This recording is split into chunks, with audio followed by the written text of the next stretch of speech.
Amos puts it in a way that is very generic, but I really want to take my time and drill deep into this. Amos chapter 3 and verse 3 puts it this way. Two cannot work together unless they be agreed. Cannot work together. Why? It takes a consensus, RDM, or the meeting of the minds, for people to be able to come on the same page and pursue the same vision. And the way it works is very simple. One person receives and explains and passes it on to others. So the biblical pattern for leadership is that every assignment, every work must have a distinct pattern, that everybody under that assignment carry a responsibility to not only understand but run with. Have you noticed that everywhere things work, whether it's a business, it's a ministry that you admire, you think they're doing well, there seems to be a culture that is established, there seems to be a pattern. If you check it very well, everybody under that system seem to have understood clearly that for this work to find strength and distinction and excel and triumph and progress, one critical element that they cannot do without is the element of patterns. So Jesus also says that a lot in the New Testament. When the Bible was speaking about his disciples in the book of Acts chapter 4 and verse 13, the Bible speaks in terms of this language, that they took knowledge of them that they have been with Jesus. They took knowledge of them that they have been with Jesus. Who were they talking about? They were talking about his apostles, his leaders, if you will. Men and brethren, the pattern, the biblical pattern for raising leaders is to make them extensions of you. There must be something about you they must drink into, they must connect with.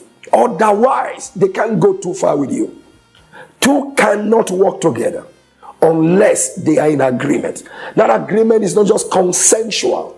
That agreement is the mind, the spirit. That agreement is the totality of the being. It means drinking, intermingling, connecting until you become one. It is so critical. They took knowledge of them that they have been with Jesus. So what knowledge do you think they took of them?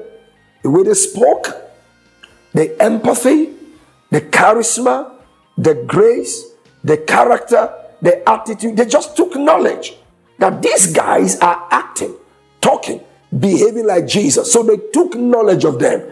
If you are a leader, if people around you cannot be seen, especially your inner circle, your first 11, if you will, that they have been with you, something is critically wrong. Something is wrong, because there is no example anywhere of people who have worked together and gone very far together that do not practice this biblical pattern from ministry. In the book of 2 Timothy, one of the most profound examples of this is enunciated there. 2 Timothy chapter 2 and verse 2. Paul spoke of a young man by the name of Timothy, spoke to him. By the way, Timothy was the one of whom Paul spoke. I have no one naturally like-minded, who will care for you like I would. So Paul observed clearly that this young man Timothy had become so connected with him that he has drunk into his pattern, into his spirit, into the vision, the peculiarities. And so Paul could testify, none is naturally like-minded. It wasn't a forced thing. It's something that comes by admiration. It's something that comes by interaction. It's something that comes by consistency.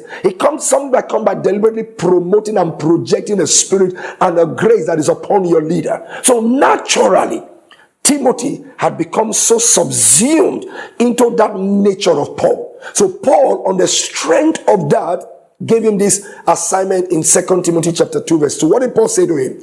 Paul said to him, he said, son, look out for those who are faithful. The same thing you have seen in me. He said, the same, not another, not a similar, the same thing commit thou unto faithful men who will in turn teach others.